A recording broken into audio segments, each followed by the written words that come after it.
And so Lyon isn't stopping. Here's a plan you can get from their website for a square that you can see has a fountain in the middle and then traffic all around.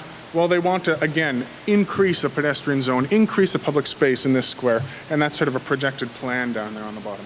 Next.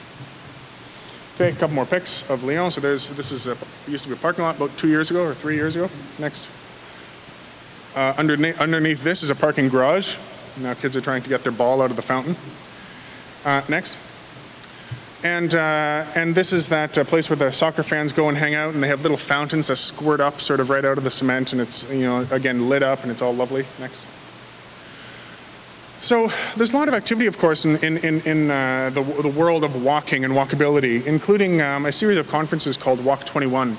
And one of the members of our committee, who's sitting there, named Petra, went to the Walk 21 conference on behalf of the Pedestrian Charter Steering Committee last year, and it was in New York City.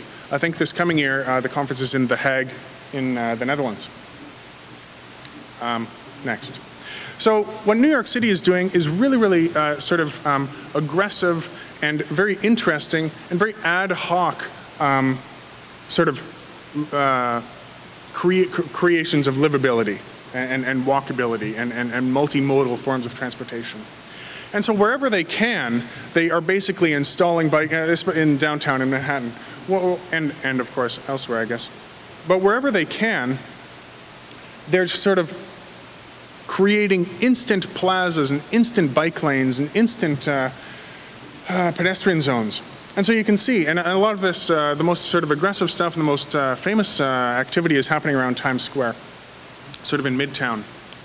And so you can see with this, you have, it's the same spot, right, this picture. So where formerly there were 3 lanes, now there's, a protected bike lane on the bottom, on the bottom slide on the right.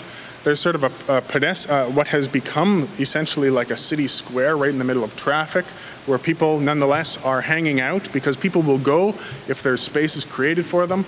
You've reduced traffic. They've repainted the crossings, they've shortened the crossings. It's all very exciting. Okay, next. Again here, aerial shot, same place, 2 different slides. On the right, you see the redevelopment of this area.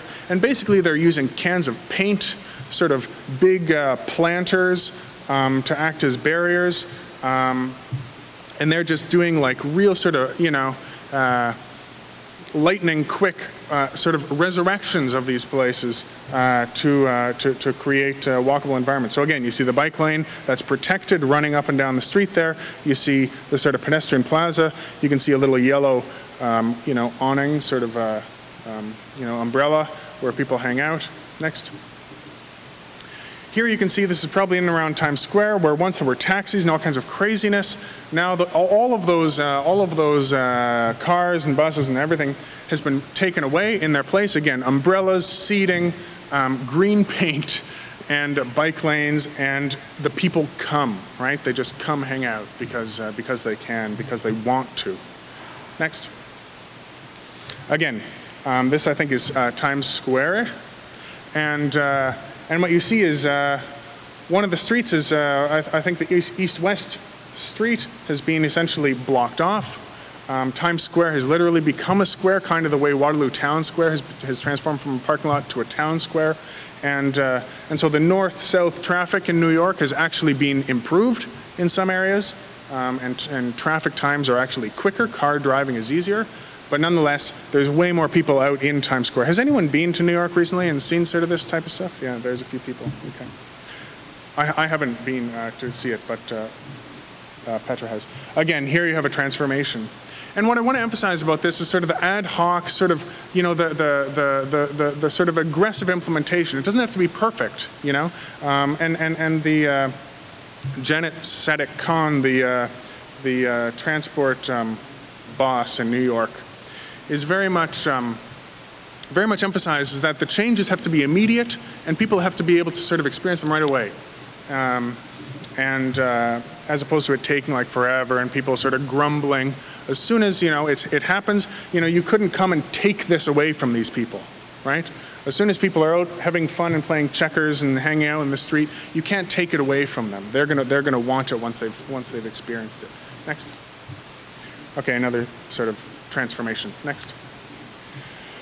Okay, so here are some results. I won't really necessarily go through them, but you can see, travel speeds have improved in some areas for traffic, oddly enough.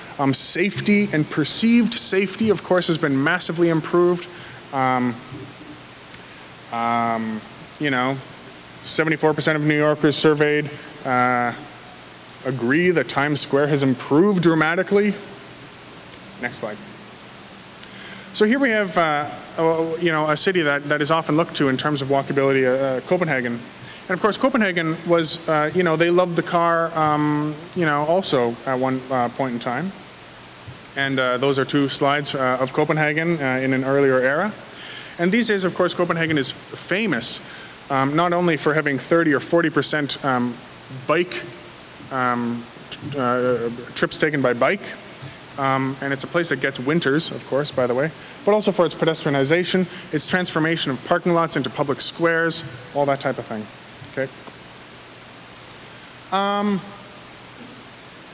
So this is some quotes from Jan Gehl, and Jan Gehl is, of course, famous for transforming Copenhagen and also for being an advocate for walkable cities and livable cities all over the world. And he's working hand in hand with cities like New York or like Sydney or like Copenhagen to help them sort of create livable city spaces. And one of his main things that he emphasizes is that city after city has shown that there's a latent desire for creating walkable environments.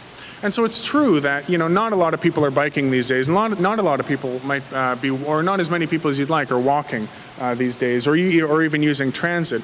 But there's a desire there that when the services are there, when the infrastructure is there, when the connectivity is there, when the sort of pleasure and perceived safety and all of that type of stuff is there, people take to these things. And a great example in our region, of course, is the Iron Horse Trail, which I sort of overlook where I live. And it's sort of like a highway at some points in time. And of course, at one point in time, no one was on the Iron Horse Trail.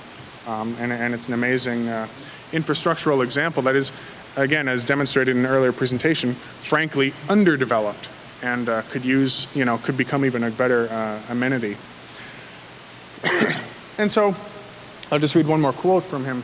The establishment of suitable physical infrastructure for social and recreational activities has time after time revealed a suppressed human need that was ignored at the outset. And so if we sort of collectively ignore the sort of potential for these sort of livable spaces to emerge, then and continue to sort of design for today, for what's there today, obviously nothing will change. And the light rail rapid transit, for example, is a good example of sort of an anticipatory sort of initiative that anticipates a future rather than catering just to sort of the rather less transit-friendly situation of today. Go ahead. So yeah, if you build it, they will come. And again, these are Gehl statements from his book, Life Between Buildings. And of course, people want to be where other people are. These days, often, I was in Conestoga Mall, which is, has had a lovely redesign. I wonder how many millions of dollars have been put into Conestoga Mall. If you put that many millions of dollars into other areas, that would be exciting. But I went to Conestoga Mall, and I was sort of like, well, this is where people go to hang out with people in our region often. People go to malls, or if you've ever lived in Edmonton, you know that the place to see and be seen is West Edmonton Mall. You don't necessarily hang out on actual streets. You go to sort of the Euro quarter of the European wing of the West Edmonton Mall. Anyways, next.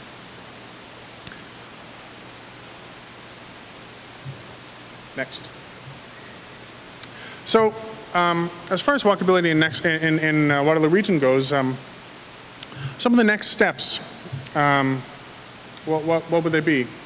Well, where we are, there's a lot of really good initiatives and direction in Waterloo, of course, with a lot of the planning in all of the cities and in the region itself. It's really quite progressive and really moving in a really great direction. And so, as I've mentioned already, we have this tool also that's been adopted, this pedestrian charter that can be used to really sort of provide a backbone for a lot of interesting initiatives. We have a pedestrian charter steering committee, which we always are looking for new members. We meet once a month for only 2 hours. And it's really important to engage other people in these issues to sort of get the word out about policies like, and documents like the pedestrian charter. We have, so regional and support and so on and so on. Great people in the planning departments, of course. A lot of talented people, sort of who just are seeking to implement these types of policies.